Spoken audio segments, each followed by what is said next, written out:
अच्छा अपेक्षा रहेगी कि 19 तारीख को और 20 तारीख को इस 2 दिन सम्मेलन में हमें आपका सहयोग अपेक्षित रहेगा। जो युवा साथी हैं हमने उनके लिए 5 यंग साइंटिस्ट अवार्ड रखे, हमने यंग साइंटिस्ट अवार्ड रखेंगे, 5 जो वैज्ञानिक अवार्ड देंगे।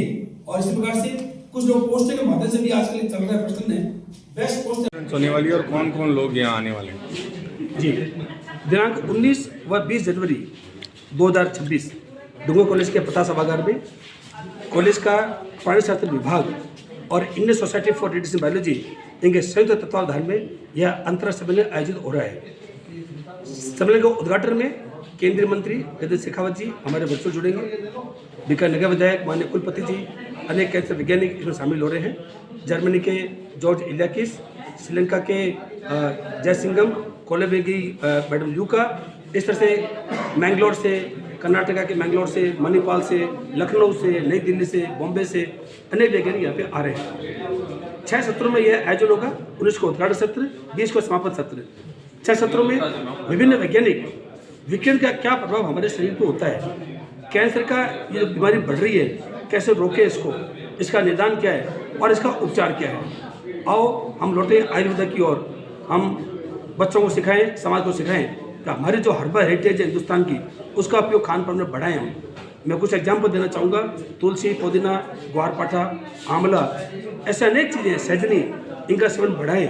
और ये बढ़ाने से निश्चित रूप से विकिरणों के प्रभाव से आपको मुक्ति मिलेगी।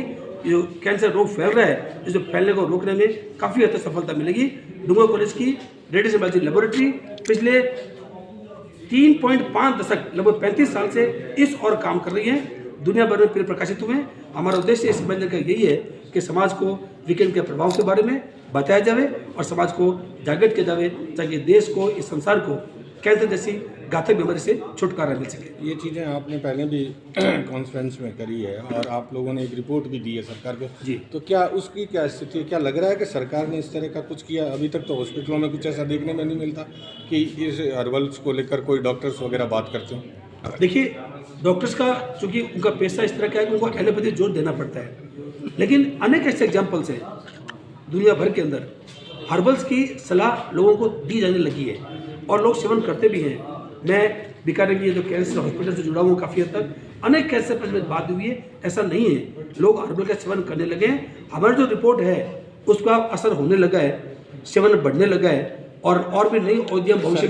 सरकार के स्तर पर क्या सरकार ने ऐसा कोई आदेश जारी तो नहीं किया, लेकिन सरकार समय समय पर यह कहती जरूर है कि हमारी हर्बल हेरिटेज को पहचानो, हमारे श्रम को पहचाने, खान पान सुधारें। ऐसे अनेक जो अपीलें सरकार द्वारा की जाती रही है, वो हमारे इसी सम्मेलनों का ही परिणाम है कि ऊपर तक रिपोर्ट पहुंचती है, उसी वजह से कुछ संभव हो पा रहा है। ठीक है सर।